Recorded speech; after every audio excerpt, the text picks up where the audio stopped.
Even if Malik Monk makes both free throws, the Grizzlies have an opportunity to tie the game. Let's stop right there for a second. Did you just see Ja Morant say, like LeBron to Gilbert Arenas, don't miss, don't miss, don't miss? And Malik Monk's response? Monk 0 for 1 at the line tonight, makes that one. Yes, he made them both, which was fitting because on the other end, Got to get it in. Morant a 3 for the tie. It's short. He got fouled to tie. Nope. and shockingly, this was not the first time Ja Morant has done this. 1-point game. Grizzlies foul Tatum. I was trying to talk him to miss, a free throw. With 2.2 remaining. He told me he got to make it back home to put Deuce to sleep. Boston wins it 109-106. What is the NBA hiding? What is their secret? Is it the fact that Ja Morant is really trying to get an iconic NBA free throw moment right in front of our faces? No, but I think we can all agree that is hilarious. What has been somewhat hidden has not been funny because Ja Morant has been playing with an anger. The man is on a mission, and he's also been playing at an absolutely historic pace. Because while Jason Tatum, Luka, and Zion have certainly made an all-out push for the title of best young star in the NBA, as eyes have stayed on Tatum and Luka and turned to Zion, Ja Morant has gotten a bit lost in the shuffle as he has continued to dominate everyone again to a historic extent. In these last two seasons, Ja has averaged a combined 27.2 points, 7 assists, and 6 rebounds a game on 48% shooting. Eye-popping stats that make him one of just 5 players in NBA history to ever average 27 points, 5 assists, and 5 rebounds a game between the ages of 22 and 23. He is on a list that only includes Luka, LeBron, Tracy McGrady, Oscar Robertson, and himself. Elite company. And going even further, Ja actually has averaged the least minutes out of all of these players by a good amount, which means when we take a look at his per 36 stats for the first 4 years of his career, we really see just how extraordinary Ja has been. Sorry, T-Mac. This list only has 4 names, and Ja Morant is still one of them. But what makes Ja the NBA's most important secret? Well, what's up, guys? Mike here, and let's waste no time. Let's dive into Ja's playoff numbers, because the motto here is, when the lights are the brightest, when the games matter the most, that is all that matters at the end of the day. I love watching regular season basketball. I applaud a champion, though, and I will say, I think Ja Morant might be in the best position out of any young star in the NBA, or at least tied with Jason Tatum, for the most championship-ready young star, for the guy who is most likely to take the leap this season. As at the end of the day, we cannot forget with Jason Tatum, he did let Andrew Wiggins outplay him in the finals. That is not a knock. That very well could be the final push that Jason Tatum needs to get over his own championship hump. But before we continue, guys, I'd like to thank Epic Games for sponsoring today's video. It is the perfect time to jump back into Fortnite with Fortnite Chapter 4 Season 1. Right now, with Fortnite Chapter 4 Season 1, we have bigger biomes, bigger POIs, and also we have a medieval night theme that I think just looks incredible. On top of that, the map is now 30 to 40% smaller, which of course means faster pacing and more action, importantly. I'm all about the action. Fortnite's graphics have also been completely overhauled with Unreal Engine 5. That means Fortnite now has next-gen visuals and they look amazing. Then back to the action part, there is new mobility in the form of dirt bikes and sprint vault. And yes, you can do mid-air tricks with the dirt bikes, so you can also, like me, fail as you try to get a clip. New core weapons are also replacing the current weapon meta with medieval and knight-inspired weapons. I'm talking about things like the far-launching shock hammer, a new roguelite system in Battle Royale that periodically presents players with a choice to select augments for the remainder of the match. They force teams to change up their style of play. 2 examples of what augments could look like come in the form of Peely's Plunder, where a hidden treasure is marked on your team's map, and High Ground, where you get low gravity. On top of this, Mr. Beast is joining the Fortnite Icon series. Starting December 14th, the Mr. Beast and Mr. Beast 6000 outfits will be available for purchase in the Fortnite item shop. Which means, guys, go play Fortnite Season 4 Chapter 1. Use the link in my description down below to download it. And again, with Chapter 4, it is the perfect time to jump back into Fortnite.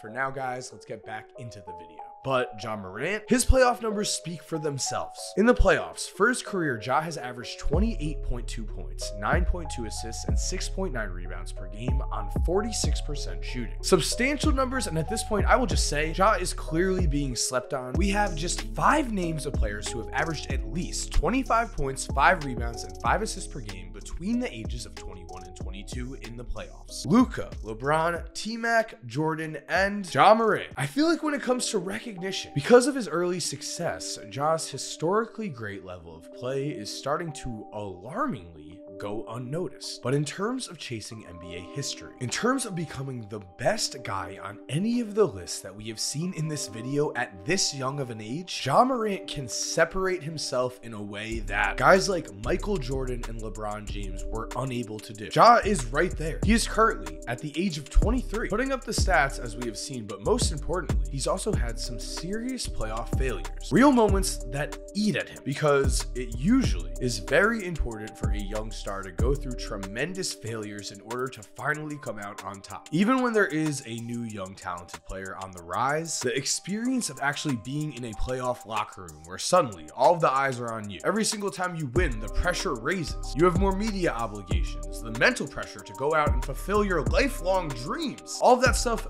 does weigh on players, on top of the fact that the scouting report against them is way better as their opponent only has to focus on one team. The Grizzlies and Ja have been able to feel that. We know that in terms of NBA Finals losses, in terms of coming this close, Jason Tatum has everyone beat, no question. But in terms of crumbled expectations, Ja Morant and the Memphis Grizzlies were the it team of the entire NBA last year, and they were not supposed to lose in the second round of the playoffs. They have felt what it is like to really believe in yourself, have those dreams crushed by veteran champions, and then watch as those veteran champions win another championship. Ja Morant himself personally lost a head-to-head battle to an older Hall of Fame generational point guard. The sting of defeat and the motivation to keep going after a loss like that is very real, and it has been very apparent for the Memphis Grizzlies this season. The Memphis Grizzlies still, though, do have a major problem, and that is, for a young star in the NBA historically, it has almost been impossibly hard to win a title. Guys like Magic Johnson and Tim Duncan were generationally great for sure, but their teams were also elite when they joined them. It took Michael Jordan, LeBron James, Steph Curry, years and years of playoff losses before they finally broke through. Then we've also seen a man like Oscar Robertson, who won his first MVP at the age of 25 in just his 4th season, basically take his entire career to finally win a title. As in that 4th season, after he won the MVP, Oscar would lose in what was essentially the Eastern Conference Finals to the Boston Celtics, and then he did not make it past the first round of the playoffs until the age of 32. That was after he left Cincinnati, joined up with then Lou Alcindor, and won a championship on one of the most underrated teams ever in terms of success, as the 1971 Bucks went 66-16 in the regular season. They went 12-2 in the playoffs, and they swept the NBA Finals. Talk about dominance. But again, Oscar was 32 when he achieved that title. He was a grizzled veteran at the time. Sports Illustrated was writing an entire article based upon the fact that Oscar was essentially the elder statesman that gave Pete Maravich his welcome to the NBA moment. As according to Sports Illustrated, after the flashy Pete Maravich shot 3 for 13 and got put in his place by Oscar, in this magazine article about Pete's failed rookie debut, Sports Illustrated would write, "Only one small boy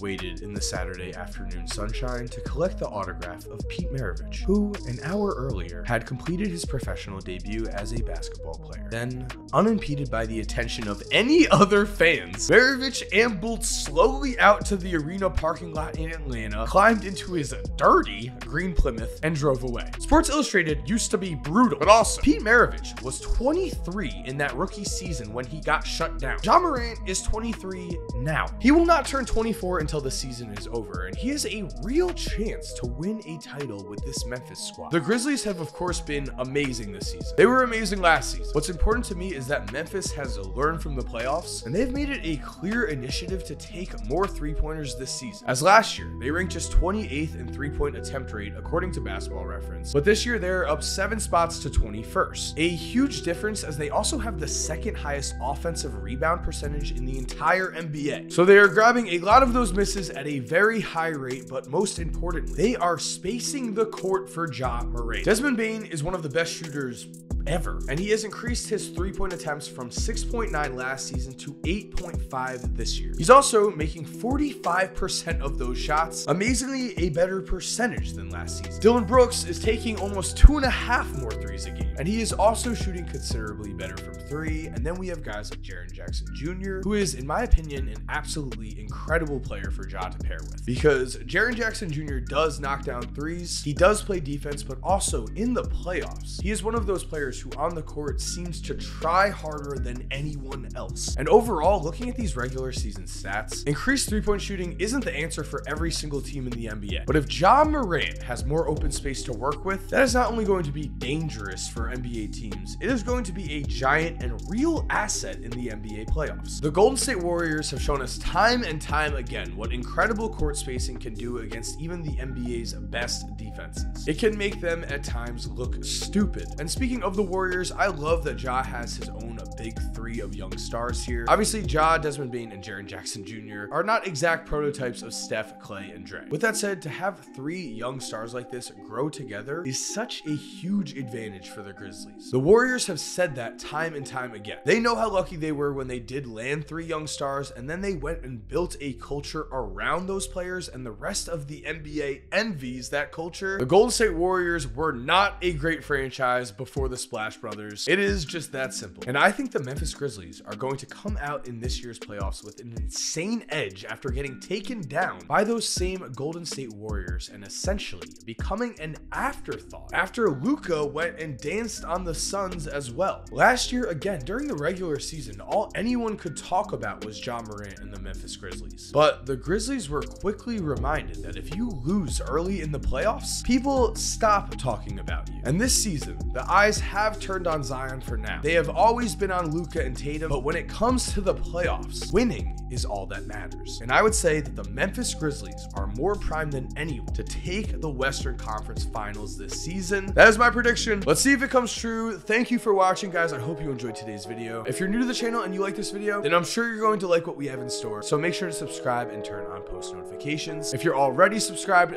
thank you for supporting. You're awesome. We all know it. And as always, have an awesome day and cue that music. If you're still here while the music is cued, here are two videos I think you are definitely going to enjoy. I mean, personally, I think the one on the left might be more your style, but the one on the right looks pretty awesome too. Click one, let me know what you think, and again, have an awesome day.